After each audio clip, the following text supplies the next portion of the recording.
Hi dears, Nishi's കിച്ചണിലേക്ക് സ്വാഗതം. ഇന്ന് ഉണ്ടാക്കാൻ പോകുന്നത് നമ്മുടെ നാടൻ ഇലയട. ഈ ഇലയുടെ എൻ്റെ പ്രത്യേകത ഇത് റേഷൻ അരി കൊണ്ടാണ് ഉണ്ടാക്കുന്നത്. നല്ല ടേസ്റ്റിയാണ്.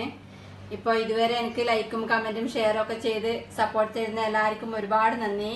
അപ്പോൾ ഇപ്പം കാണുന്നവരാരെങ്കിലും സബ്സ്ക്രൈബ് ചെയ്യാത്തുണ്ടെങ്കിൽ ഒന്ന് സബ്സ്ക്രൈബ് ചെയ്യണേ.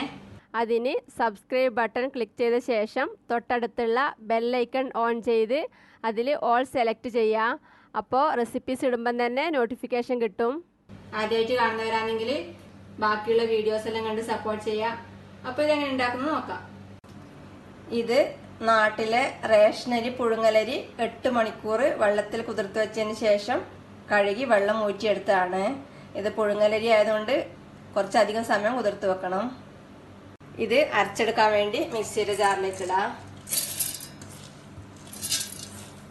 ഇലയുടെ ആയതുകൊണ്ട് ഇത് കുറച്ച് തിക്കായിട്ട് അരച്ചെടുക്കേണ്ടത്, അതുകൊണ്ട് വളരെ കുറച്ച് വെള്ളം ഒഴിക്കാം. ആദ്യം ഒരു 2 ടേബിൾ സ്പൂൺ വെള്ളം ഒഴിച്ച് അരച്ചെടുക്കാം, പിന്നെ നോക്കിയിട്ട് വേണമെങ്കിൽ ചേർക്കാം. ഇതിനി നല്ല തിക്കായിട്ട് അരച്ചെടുക്കാം. നല്ല കട്ടിയായിട്ട് പാകത്തിന് അരച്ചെടുത്തിട്ടുണ്ട്.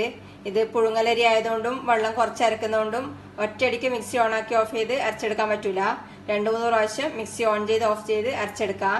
ഞാനിപ്പം ഒരു വട്ടം അരച്ചിട്ട് തുറന്നു നോക്കിയിട്ട് കുറച്ച് വെള്ളം കുറവായിട്ട് 1 ടേബിൾ സ്പൂണും കൂടെ വെള്ളം ചേർത്ത് വീണ്ടും അരച്ചെടുത്താണ്. മൊത്തത്തിൽ 1 കപ്പ് അരിക്ക് 3 ടേബിൾ സ്പൂൺ വെള്ളം ചേർത്തിട്ടുണ്ട്. നിങ്ങൾ അരക്കുമ്പോൾ ഓരോരോ വട്ടം അരച്ച് നോക്കിയിട്ട് ആവശ്യത്തിന് വെള്ളം ചേർത്ത് അരക്കാം. ഇതിപ്പോൾ ഇതാ ഇത്ര കട്ടിയാക്കാന്ന് അരച്ചെടുത്തിട്ടുള്ളത്. നല്ല നൈസായിട്ട് അരയണമെന്നില്ല, കുറച്ച് ചെറിയ ചെറിയ തരി ഉണ്ടായാലും കുഴപ്പമില്ല. ഇത് ഒരു ബൗളിലേക്ക് മാറ്റാം. അഥവാ കുറച്ച് വെള്ളം കൂടി പോയാൽ വീട്ടിലില്ല ഏതെങ്കിലും അരിപ്പൊടി ചേർത്ത് മിക്സ് ചെയ്താൽ മതി. അരി അരച്ചെടുത്തതെല്ലാം ഒരു ബൗളിലേക്ക് മാറ്റിയിട്ടുണ്ട്. ഇതാ ഈ പാകത്തിന് കട്ടിക്കായുള്ളത്. നല്ല നൈസല്ല, ചെറിയ ചെറിയ തരിയായിട്ടാണ് അരച്ചെടുത്തിട്ടുള്ളത്. അഥവാ ഈ റേഷനരി കിട്ടാത്തവരുണ്ടെങ്കിൽ പച്ചരി ഇതേപോലെ വെള്ളം ചേർത്ത് അരച്ചിട്ട് ഉണ്ടാക്കാം. കൂടുതൽ ഇപ്പോൾ ആൾക്കാർ അരിപ്പൊടി തിളച്ച വെള്ളത്തെ കുഴച്ച് ഇടിയപ്പത്തിനൊക്കെ കുഴക്കുന്നവരെ കുഴച്ചിട്ടാണ് ഉണ്ടാക്കാറുള്ളത്. അങ്ങനെയും ചെയ്യാം, അത് നല്ല ടേസ്റ്റാണ്, ഒരു പ്രത്യേക ടേസ്റ്റായത്. ഇനി ഇലയുടെ അകത്ത് ഫില്ല് ചെയ്യാൻ വേണ്ടിയിട്ട് ഞാനിവിടെ കുറച്ച് ഫ്രഷ് തേങ്ങ ചിരകിയത് എടുത്തിട്ടുണ്ട്. ഇലയുടെക്കെല്ലാം എപ്പം ഫ്രഷ് ചിരകി ഉടനെ തന്നെയുള്ള തേങ്ങ ഉപയോഗിക്കുന്നതായിരിക്കും കൂടുതൽ ടേസ്റ്റ്. ഇനി ഇതിലേക്ക് മധുരത്തിന് വേണ്ടി കുറച്ച് ശർക്കര പൊടിയാണ് ചേർക്കുന്നത്. ഞാൻ ശർക്കര പൊടി തന്നെ വാങ്ങിച്ചാണ്.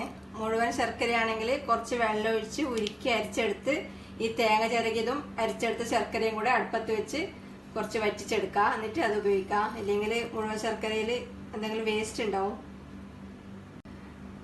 ശർക്കരക്ക് പകരം പഞ്ചസാര വേണമെങ്കിലും ഉപയോഗിക്കാം. ഇപ്പം ഗൾഫിലൊക്കെ ഉള്ളവരാണെങ്കിൽ വേണമെങ്കിൽ ഈന്തപ്പഴം അരച്ചേർത്തും ഈ തേങ്ങയുടെ കൂടെ മിക്സ് ചെയ്തിട്ട് ഫില്ല് ചെയ്തെടുക്കാം.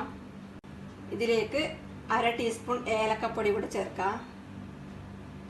ഇതിലേക്ക് ഒരു 1/2 ടീസ്പൂൺ നെയ്യും കൂടെ ചേർത്താൽ നല്ല ടേസ്റ്റ് ആയിരിക്കും. ഇത് വേണ്ടാത്തവർക്ക് ഒഴിവാക്കാം. ഇതെല്ലാം കൂടി ഇളക്കി മിക്സ് ചെയ്യാം.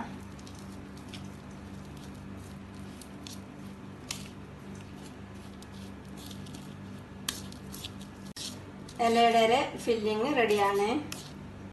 ഇനി ഇലയുടെ പരത്ത ഇതിന്ന് മാവെടുക്കാം. നല്ല ഫ്രഷ് വാഴയില കിട്ടിയിട്ടുണ്ട്. വാഴയിലയൊക്കെ ഇങ്ങനെ പരത്താം. ഇത് കുറച്ചും കൂടെ പരത്താൻ ഈസിയാണ്, കൈക്കൊന്നും ഒട്ടിപ്പിടിക്കൂല.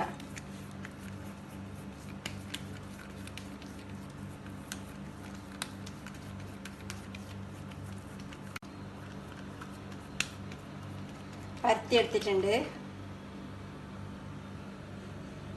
ഇനി ഈ തേങ്ങ ശർക്കര മിക്സ് ഇതിൽ ഫില്ല് ചെയ്യാം.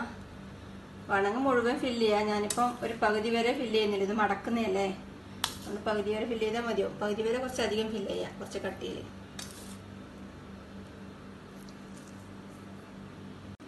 ഫില്ലിങ് നിറച്ചിട്ടുണ്ട്. ഇത് ഇങ്ങനെ മടക്കാം. ബാക്കിയുള്ള ഇലയുടെ കൂടെ ഇതേപോലെ പരത്തിയെടുക്കാം. 4 ഇലയടക്ക് വേണ്ടി ഞാനിവിടെ പരത്തിയെടുത്തിട്ടുണ്ട്. ഞാൻ ഈ അരിമാവിൽ അരച്ചെടുത്തതിന് ശേഷം കുറച്ച് ഉപ്പ് മിക്സ് ചെയ്തിരുന്നു. അത് വീഡിയോ എടുക്കാൻ വിട്ടുപോയി. അത് നിങ്ങൾ ചെയ്യുമ്പം അങ്ങനെ ചെയ്യാം. ഇലയുടെ വേവിച്ചെടുക്കാൻ വേണ്ടി ഞാൻ ഇവിടെ ഇഡലി പാത്രത്തിൽ വെള്ളം വെച്ച് തിളപ്പിച്ചിട്ടുണ്ട്. അതിൻ്റെ മേലെ തട്ട് വെക്കാം. ഇതിൻ്റെ മേലെ ഈ ഇലയുടെ വെച്ച് വേവിച്ചെടുക്കാം.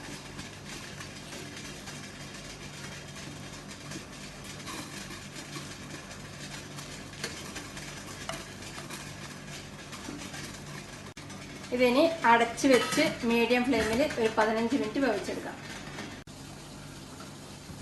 ഇപ്പോ ഇത് വേവിക്കാൻ വെച്ചിട്ട് 15 മിനിറ്റ് കഴിഞ്ഞിട്ടുണ്ട്. ഇപ്പൊ വെന്തിട്ടുണ്ടാവും. ഇത് വെന്തോന്ന് അറിയാൻ വേണ്ടിട്ട് ഇങ്ങനെ ഇല എടുത്ത് നോക്കിയാൽ മതി. അപ്പൊ ഇങ്ങനെ ഇളകി വരുന്നുണ്ടെങ്കിൽ ഇത് വെന്തു എന്ന് മനസ്സിലാക്കാം. അപ്പൊ ഇനി തീ ഓഫ് ചെയ്ത് പുറത്തേക്ക് എടുക്കാം.